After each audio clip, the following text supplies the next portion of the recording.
Hello, everyone, and welcome back to I Can't with Dr. T. Today, we'll be talking about another thing that I just can't in 2019, which is having gaps that aren't filled. Now, of course, we're not talking about teeth here, we're talking about personal fulfillment, okay? And also, listening to the wrong people is another thing that I can't. But while we're on that topic, if you didn't listen to episode 5, which was all about this topic and included some tips for you, when you finish this episode, definitely go back and listen to episode 5 as well.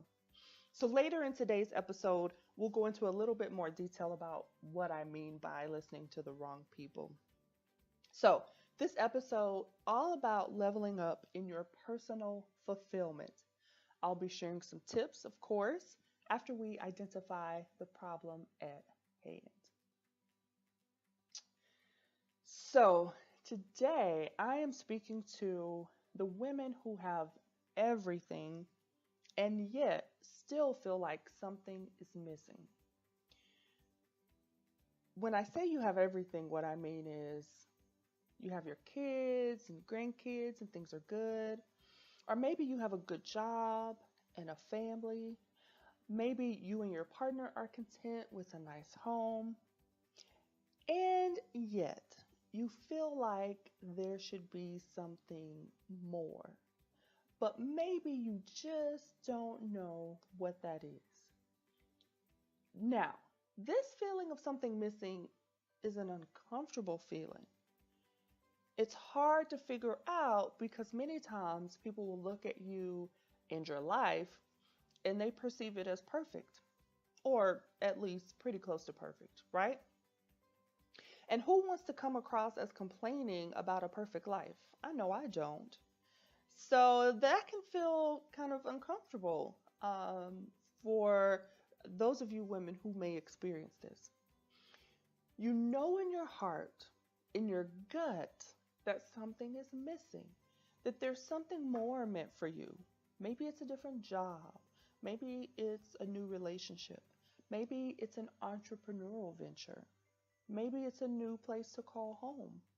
More education, more training.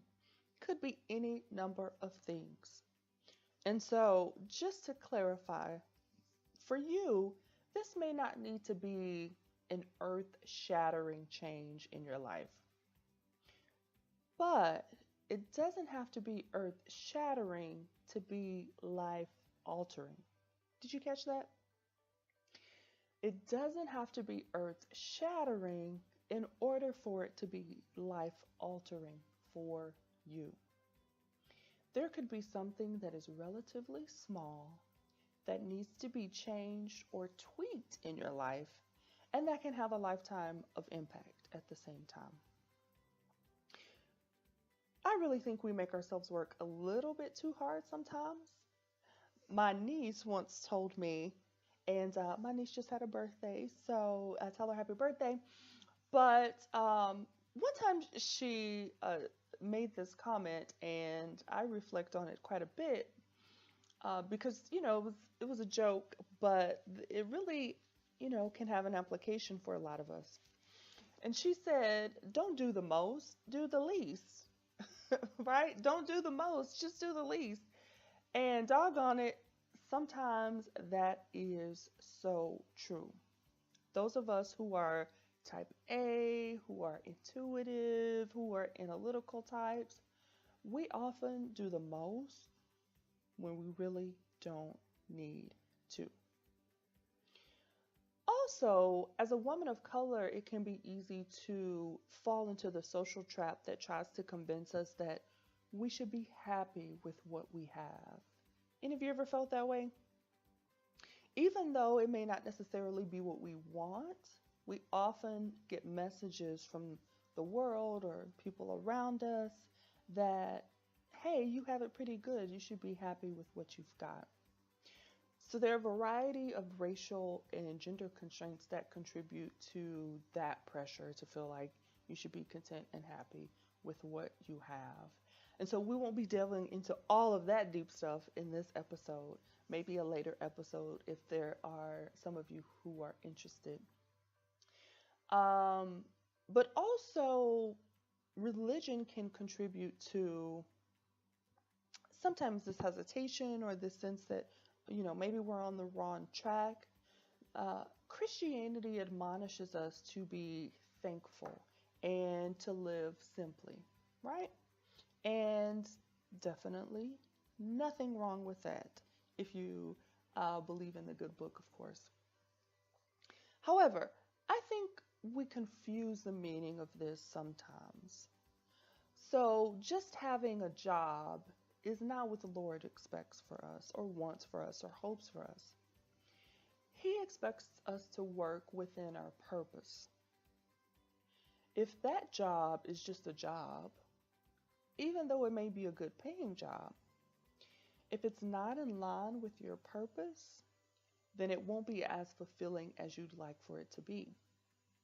And just because it's a good job doesn't mean that it's the best job for you, right? That's what we are talking about when we say living in your purpose, living according to your purpose. Is that the thing that is meant for you at this particular time? The same goes for a good relationship. Just because it's a good relationship doesn't mean it's good for you or meant for you. Same thing goes for living in a good neighborhood, attending and being a member of a good church, right? There can be all of these things that are good to you, possibly, that may not necessarily be good for you in the long run or meant for you in the long run. Often people will talk about things like seasons, and we'll jump back to that in a minute. But first, let's go here. How do you really assess whether you're in the right place? Typically, there are some signs. So let's talk about those a little bit. All right. So, how do you really assess whether you're in the right place at any particular moment in your life? How do you notice the signs and how do you respond to those signs? Number one, if you're listening, I believe that the Lord is often trying to help you understand the plan that He has for you. So, listening is key, right? Pray, ask for discernment.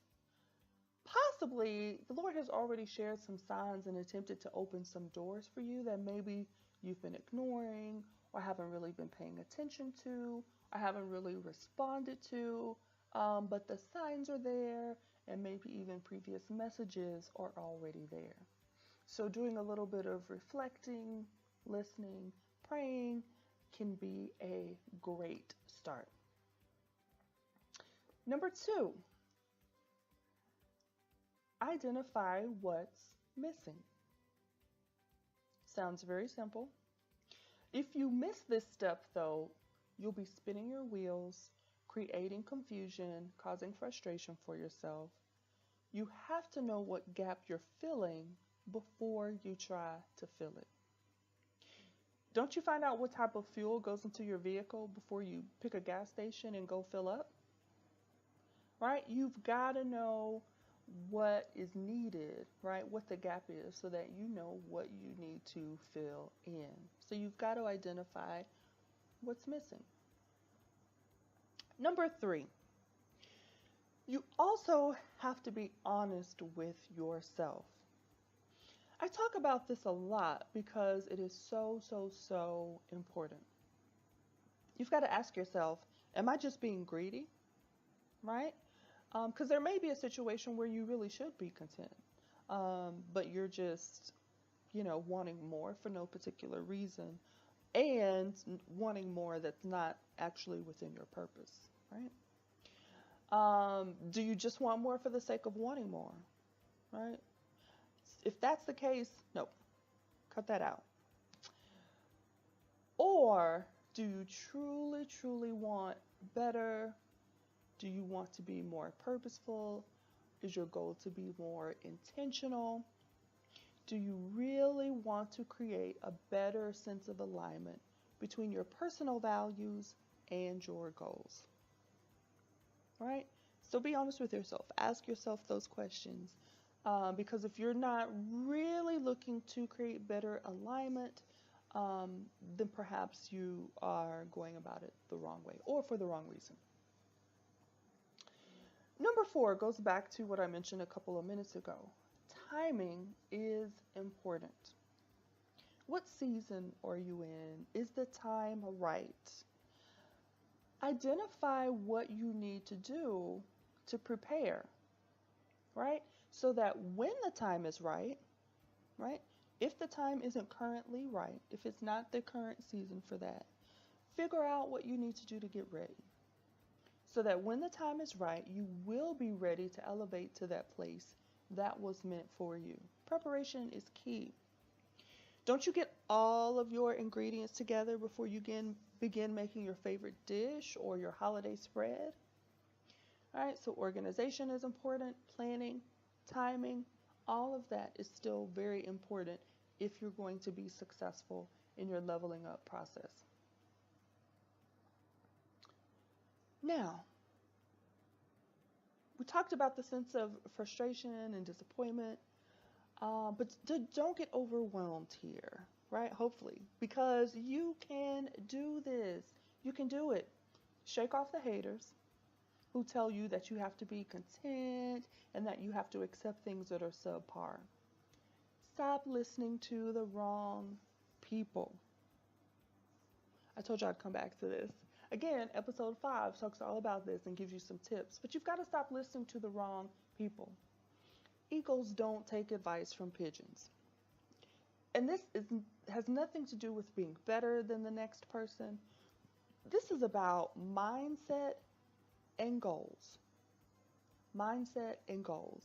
An eagle's goal, their focus, is to soar, right? Does the pigeon even understand that soaring is a possibility? I doubt it. So, if you're taking advice from someone who hasn't soared before and you're trying to soar, that's probably not a good match, right? Find you someone who has learned to soar, who has excelled at soaring, who soars the highest. That's who you should be looking to for your advice, and even your supports and other needs that you may have going through the process. So you've got to believe in your purpose. You've got to believe in your own knowledge and in your own value. If you still need help with any of these, you can contact us to join our online coaching course, to schedule an individual coaching session, or for details about our Level Up Academy to be held in the Dallas-Fort Worth area this summer. I can help you with each of the steps identified in this podcast. We'll work on an individualized action plan that will fill in what's missing, right, and help you feel complete again. So, let's review, right? This episode is all about leveling up, personal fulfillment, and the tips that we went through included number 1, to listen, right? Praying, asking for discernment, but listening, right? And you may find some of the answers that you need right off the bat. Also, you've got to early on identify what's missing. Don't skip that step because it is very important. Number 3, be honest with yourself. Number 4, give some attention to timing. Ask yourself, is the timing right? And am I prepared, right, for when that time comes around for me to really reach that next pinnacle, right? And so stop listening to the haters, stop listening to the pigeons, and get ready to level up. How much longer will you delay your happiness, your clarity, your focus, your completeness? Don't put this off any longer. Your first 15 minutes with me is always complimentary. So I look forward to working with each of you on leveling up and the tips that we discussed today on I Can't. Thanks again for listening. Make it a great day. And don't forget to hit me up on social media outlets. You can give me your feedback about this podcast episode right here on the Anchor app or whatever platform you're listening on, Google Podcasts, Spotify. Let me know what topics you want to hear about. If you have particular guests that you want to recommend, probably this summer we'll have a few guests coming on. You can also reach out to us on social media, send us a direct message, private message, if you have topic ideas, if you have questions that you need answered, or if you want more information about any of the groups and coaching options that we have available. All right, I look forward to hearing from you and talk to you soon. Thanks again for spending time with us on I